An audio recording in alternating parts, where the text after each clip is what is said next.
This is your second chapter of political science. This chapter name is role of government in health. देखिए, इस chapter में हम health के बारे में पढ़ेंगे। साफ पानी देना हो गया, सरकार बहुत से काम हमारे लिए कर रही है। इस सिविक्स के चैप्टर में हम इस सब चीज़ों के बारे में पढ़ेंगे, यानी कि सरकार का हेल्थ में या हेल्थ के सर्विसेज में क्या रोल होता है, क्या इम्पोर्टेंस है। देखिए, हम डेमोक्रेसी में रह रहे हैं और डेमोक्रेसी में सरकार की जिम्मेदारी होती है कि वो लोगों की भलाई करे, लोगों के लिए काम करे, और सरकार बहुत तरीके से लोगों के लिए काम करती है, जैसे कि रोड बनाना है, साफ पानी देना है, या फिर स्कूल चलाना हो गया, एजुकेशन के क्षेत्र में हेल्थ सर्विसेज प्रोवाइड करना हो गया, पब्लिक ट्रांसपोर्ट प्रोवाइड करना हो गया, बहुत सारे काम को करती है। लेकिन यहाँ पर इस चैप्टर में हम मेनली हेल्थ के बारे में पढ़ेंगे कि सरकार हेल्थ में किस बारे में काम कर रही है या फिर कहाँ पर सरकार की कमी रह गई है। इन चीज़ों को हम यहाँ पे बात करेंगे। यहाँ पे इस चैप्टर में हम सबसे पहले पढ़ेंगे factors affect by health. Okay, यहाँ पे देखिए 5 टॉपिक्स में है। तो पहले पढ़ेंगे व्हाट इज़ हेल्थ, आखिर हेल्थ होता क्या है। जब हम हेल्थ की बात करते हैं तो सबसे पहले किन किन चीज़ों की बात करते हैं या किन किन चीज़ों को सोचते हैं। देखिए, हेल्थ की सिंपल डिफिनेशन है, health means ability to remain free of illness and injuries. यानी कि हेल्थ एक ऐसी अवस्था है, ऐसी कंडीशन है जिसमें कि आप किसी भी तरीके के इंजरी से बीमारी से फ्री रहते हैं। लेकिन क्या हम हेल्थ के बारे में जब हम बात कर रहे हैं तो इतनी सब बात करके कम किया जा सकता है?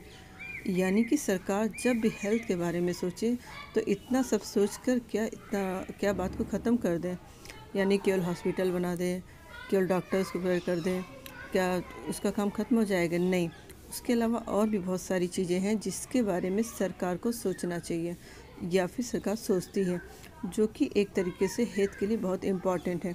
ये फैक्टर्स ऐसे हैं जो भी किसी भी व्यक्ति के हेल्थ को डिसाइड करती है कि वो व्यक्ति हेल्दी रहेगा या नहीं रहेगा। फैक्टर्स में सबसे पहले आपका आता है ड्रिंकिंग वाटर। अगर आपको साफ ड्रिंकिंग वाटर मिल रहा है, अच्छा ड्रिंकिंग वाटर मिल रहा है, तो आप हेल्दी रहेंगे, आपको कोई बीमारी नहीं होगी है। अगर आप पोल्यूशन फ्री एनवायरनमेंट में रहते हैं तो आपको कोई बीमारी नहीं होगी। फॉर एग्जांपल, आप दिल्ली का एग्जांपल, बिग सिटीज़ का एग्जांपल ले लीजिए। वहाँ जो भी लोग रह रहे हैं, हो सकता है कुछ सालों बाद उनको अस्थमा हो जाए या कोई और बीमारी हो जाए कि लगातार इस वजह से पोल्यूशन में रहेंगे। तो पोल्यूशन फ्री एनवायरनमेंट बहुत ही ज़रूरी है किसी भी व्यक्ति को हेल्दी रखने के लिए। इसके बाद आता है सैनिटेशन, यानी साफ़ सफाई।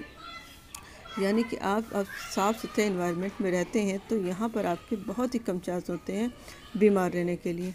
और यदि कोई गंदे इलाके में रहता है, उसके घर के आसपास काफ़ी गंदगी है, तो वहाँ पर बहुत ही ज़्यादा चांसेस होते हैं कि उस व्यक्ति को कोई ना कोई बीमारी बहुत ही जल्दी हो सकती है। इसके बाद आता है गेटिंग प्रॉपर फूड।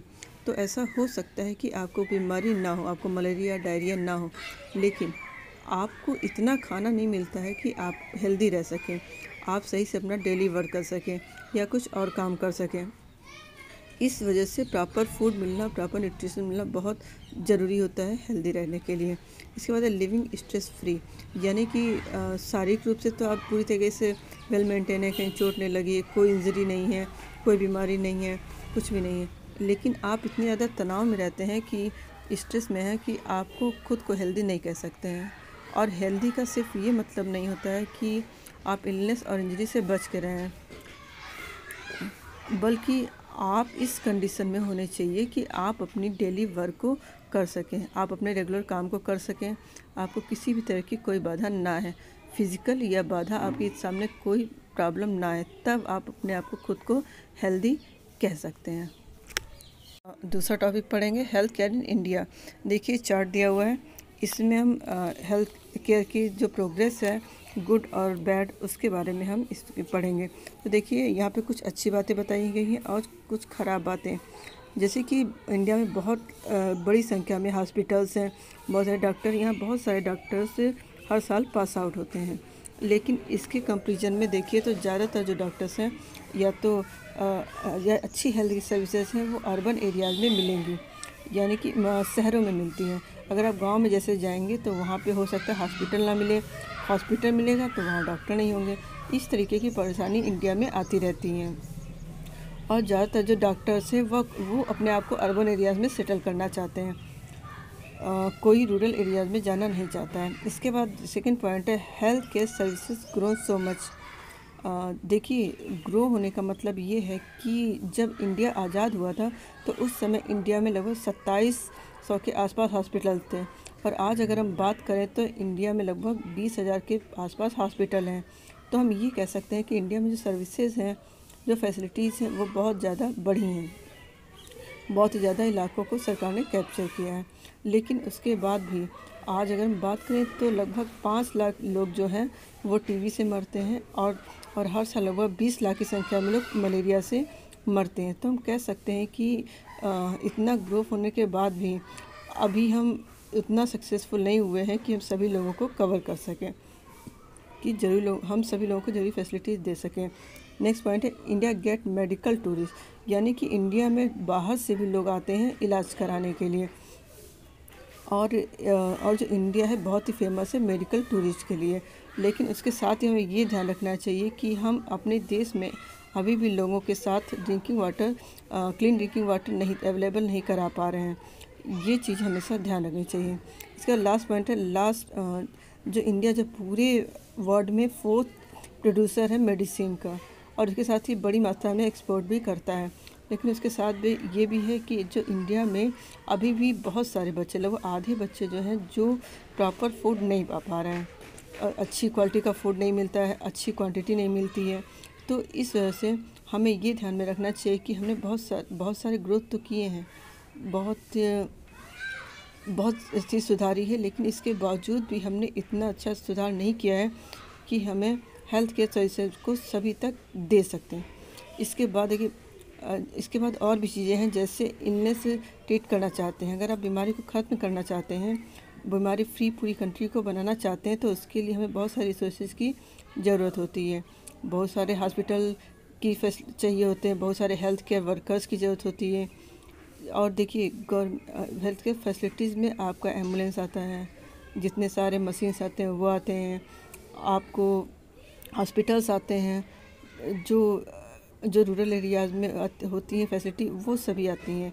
और इन सभी चलाने के लिए हेल्थ केयर वर्कर्स चाहिए, जैसे डॉक्टर्स हैं, नर्सेज हैं, एम्बुलेंस हैं, ड्राइवर्स हैं, जो आपकी मशीन वगैरह चलाते हैं, या उनको चलाने के लिए, उनको बनाने के लिए टेक्नीशियंस हो गए।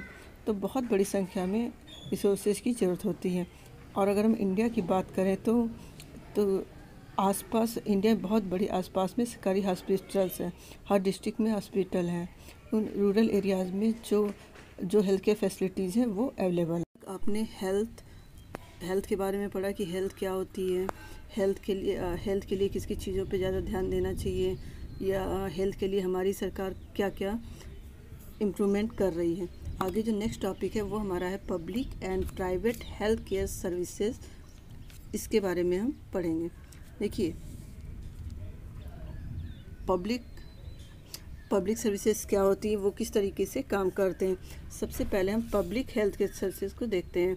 देखिए, पब्लिक हेल्थ सर्विसेज जो होती हैं वो एक तरीके की चेन होती हैं हॉस्पिटल्स या प्राइमरी हेल्थ केयर सेंटर की, जो कि सरकार द्वारा चलाई जाती हैं। अब यहाँ पे सवाल ये उठता है कि सरकार इन चीज़ों को करती क्यों है, या सरकार ने इतने सारे हॉस्पिटल्स क्यों बनाए हैं। देखिए, कॉन्स्टिट्यूशन इस बात को लिखा गया है कि लोगों की वेल को ध्यान रखने के लिए, लोगों की सर्विसेज को प्रोवाइड करने के लिए सरकार की जिम्मेदारी होती है। अपनी उस जिम्मेदारी को पूरा करने के लिए सरकार बहुत सारे हेल्थ केयर सर्विसेज चलाती है, बहुत सारे हॉस्पिटल चलाती है। इनको एक दूसरे के साथ प्लग करके रखा जाता है, एक दूसरे के साथ जोड़ के रखा जाता है, और इस तरीके से बनाया गया है कि ये जो पूरा सिस्टम है, यानी कि पब्लिक हेल्थ केयर सिस्टम जो है वो रूरल एरियाज़ में कवर कर लें, और इसके साथ ही अर्बन एरियाज़ में भी सभी लोगों को कवर कर लें।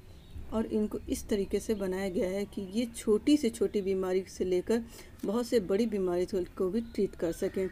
फॉर एग्ज़ाम्पल, अगर आपको हाथ में इंजरी है, खरोच आ जाती है, तो आप प्राइमरी हेल्थ केयर सेंटर में जा सकते हैं, वहाँ पे फर्स्ट एड करा सकते हैं। और वहीं आँख हो सकता है, दिल की बीमारी है या हार्ट की बीमारी है, जैसे किडनी की बीमारी हो जाए, तो आप किसी स्पेशलाइज्ड गवर्नमेंट हॉस्पिटल में जा सकते हैं, बड़े गवर्नमेंट हॉस्पिटल में जा सकते हैं, वहाँ पे वो भी फैसिलिटी आपको मिल जाएगी। फॉर एग्जांपल आप एम्स में जाएं, BHU में जाएं, वहाँ पे सारी फैसिलिटी मिल जाएगी। इस तरीके से पब्लिक हेल्थ सेंटर को चलाया जाता है कि सभी लोगों को उनकी ज़रूरतों के हिसाब से इलाज मिल सके, सभी लोगों की ज़रूरतों को पूरा किया जा सके। देखिए ये जो चेन है हॉस्पिटल और हेल्थ केयर सेंटर की, उसमें आप देखते हैं विलेज के लेवल पर प्राइमरी हेल्थ केयर सेंटर मिल जाएंगे, डिस्ट्रिक्ट लेवल पर डिस्ट्रिक्ट हॉस्पिटल मिल जाएंगे, बड़े शहरों में गवर्नमेंट हॉस्पिटल मिल जाएंगे, और सिटी में कुछ शहरों में स्पेशलाइज्ड गवर्नमेंट हॉस्पिटल भी मिल जाते हैं जहाँ पे कुछ खास बीमारियों का इलाज होता है। तो इस तरीके से सरकार ने एक पूरा जाल बिछा के रखा है हॉस्पिटल और सर्विसेज का, ताकि सभी लोग को उनकी ज़रूरतों के हिसाब से सही इलाज मिल सके। और यहाँ पे जो पूरा सिस्टम है इसको पब्लिक हेल्थ सिस्टम इसलिए कहा जाता है क्योंकि ये जो है क्योंकि पब्लिक इसलिए कहा जाता है क्योंकि ये सरकार द्वारा चलाया जाता है। इसके पीछे और भी चीज़ें हैं, जो भी पूरा सिस्टम है इसे चलने के लिए जो पूरा पैसा आता है, हॉस्पिटल बनाने के लिए या हेल्थ केयर सेंटर बनाने के लिए पैसा हो गया, एम्बुलेंस करने के लिए पैसा हो गया, ये सारा पैसा जो है ये जनता द्वारा ही लिया जाता है। आप जो टैक्स जो हम लोग देते हैं उसी टैक्स से ये पूरा सिस्टम खड़ा किया गया है, उसी टैक्स से ये पूरा सिस्टम चलाया गया है, पूरा खर्च उसी से होता है। इसके साथ ही ये जो पूरा सिस्टम है ये इसलिए बनाया गया है कि हेल्थ केयर सिस्टम को, ताकि लोगों को जो पूरा इलाज है, जो फैसिलिटी है वो या तो फ्री में मिल सके या उसे कम पैसे में दी जा सके, लोग उसे लो कॉस्ट फैसिलिटी में पा सकें। इसके साथ में ये जो पूरा सिस्टम है पब्लिक हेल्थ केयर सिस्टम, इसकी ये जिम्मेदारी होती है कि किसी खास इलाके में अगर कोई बीमारी फैल रही है, जैसे इस समय आप कोरोना सबसे आपके लिए एग्जांपल है, सबसे बड़ा जो बीमारी फैल रही है उसकी रोकने की जिम्मेदारी वो होती है इस सिस्टम की होती है, पब्लिक हेल्थ केयर सर्विसेज की होती है, और ये सबसे पहले उस काम को करने में लगता है। ऐसा नहीं कि प्राइवेट उसमें इन्वॉल्व नहीं होता है, लेकिन वो उसमें बाद में इन्वॉल्व होंगे जब गवर्नमेंट उनको फोर्स करेगी, जब गवर्नमेंट बोलेगी तब, लेकिन तुरंत यही सिस्टम पूरा काम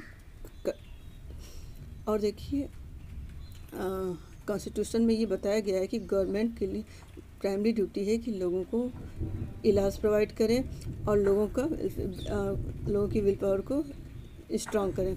इसे ये पूरा सिस्टम को चलाया जाता है पब्लिक हेल्थ केयर सिस्टम को, हेल्थ केयर सेंटर। ठीक है, प्राइवेट में जो हॉस्पिटल हैं, जो हेल्थ केयर सर्विसेज हैं या जो टेस्ट है या एम्बुलेंस है, ये एक दूसरे से बिल्कुल अलग है। यानी कि हॉस्पिटल वाले को हेल्थ केयर सेंटर से मतलब नहीं है, हेल्थ केयर सेंटर वाले को दवा दुकान वाले से मतलब नहीं है, दवा वाले को एम्बुलेंस से मतलब नहीं है, ये एक दूसरे के साथ जुड़े हुए नहीं हैं। जैसे कि किसी डॉक्टर ने अपने घर में प्राइवेट क्लिनिक खोल लिया है, ठीक है, कोई क्लिनिक हो सकता है जिसके पास बहुत पैसा है और उसने बड़ा प्राइवेट हॉस्पिटल खोल लिया, जैसे अपोलो हो गया, मेडका हो गया, और भी बहुत सारे हॉस्पिटल हो गए हैं। या फिर कुछ लोग हैं जैसे प्राइवेट लैब चलाते हैं जहाँ पे एक्सरे किया जाता है, अल्ट्रासाउंड किया जाता है या फिर ब्लड टेस्ट किया जाता है। इस तरीके की काम बहुत से चलते हैं। इसके अलावा बहुत से लोग जो है मेडिकल शॉप खोल के बैठे हुए हैं। इस तरीके से ये जो प्राइवेट सेक्टर है ये एक प्लेटफॉर्म में है, यानी कि सभी लोग अपना छोटा छोटा काम कर रहे हैं, इलाज प्रोवाइड कर रहे हैं। लेकिन यहाँ पे हमको ये ध्यान रखना है कि ये जो प्राइवेट सेक्टर है ये सरकार द्वारा ओन नहीं की जाती है, यानी कि सरकार इसकी मालिक नहीं है, लेकिन यहाँ पे सरकार इनको कंट्रोल भी नहीं कर सकती है। इनको सरकार सिर्फ डायरेक्शन दे सकती है, आप ये ऐसे करिए वैसे करिए, सरकार इन पे कोई कंट्रोल नहीं करना चाहिए। ठीक, वो सिर्फ डायरेक्शन देती है, डेली के वर्क को सरकार कंट्रोल नहीं करती है। और यहाँ भी कोई सर्विस अगर आप लेते हैं प्राइवेट सेक्टर में, प्राइवेट हॉस्पिटल भर्ती होते हैं, वहाँ पे पैसे देने होते हैं और ज़्यादा अमाउंट में देने होते हैं। ये हो गया प्राइवेट हेल्थ केयर सेक्टर। ठीक है, इसके बाद हमारा नेक्स्ट टॉपिक है inadequate health care available to all.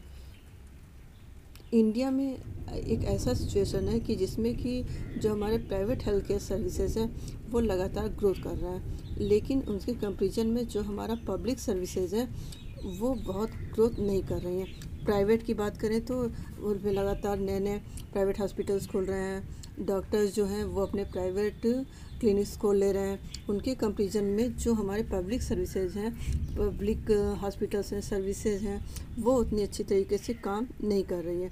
आप अगर अपनी खुद की बात करें तो आप भी हो सकता है इलाज कराने जाते हो तो प्राइवेट किसी डॉक्टर के पास जाते हो, प्राइवेट हॉस्पिटल में जाते हो, आप सरकारी हॉस्पिटल में इलाज करना प्रवेश पसंद नहीं करते हैं। ऐसा सभी लोगों के साथ है। ऐसा इसका रीज़न ये है कि प्राइवेट हॉस्पिटल में जाने में आपका इलाज सही तरीके से किया जाता है, लेकिन जब गवर्नमेंट हॉस्पिटल में जाते हैं तो वहाँ बहुत लंबी लाइन लगी होती है, बहुत ही भीड़ होती है, और वहाँ जो डॉक्टर हो या नर्सेस होते हैं, वहाँ जो फैसिलिटीज़ अवेलेबल होती है वो इतनी अच्छी नहीं होती कि आपका अच्छी तरीके से इलाज कर सकें। अगर फैसिलिटीज़ हैं भी तो वहाँ के लोग इतनी अच्छी तरीके से ध्यान नहीं देते हैं।